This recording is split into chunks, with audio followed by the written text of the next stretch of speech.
আসসালামু আলাইকুম সপ্তম শ্রেণীর সুপ্রিয় শিক্ষার্থীবৃন্দ, আশা করছি তোমরা সকলে ভালো আছো।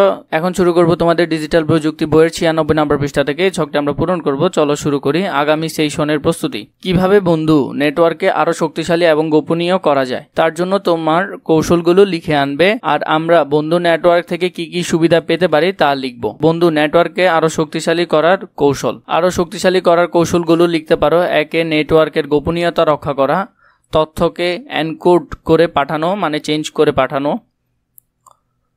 শক্তিশালী পাসওয়ার্ড ব্যবহার করা, তথ্য আদান প্রদানে সচেতন হতে হবে, নেটওয়ার্কের গোপনীয়তা রক্ষা করতে হবে। এটা যদি ভালো না লাগে তোমরা আনসার এটাও দিতে পারো, তথ্য আদান প্রদানে আরো সচেতন হতে হবে। এখানে আরো 5টি, এখানে মোট 60টি দেওয়া রয়েছে। 60টিগুলো তোমরা চালিয়ে দিতে পারো। নেটওয়ার্কের গোপনীয়তা রক্ষা করতে হবে, তথ্যগুলোকে এনকোডের মাধ্যমে পাঠাতে হবে। এখানে 60টি দেওয়া রয়েছে।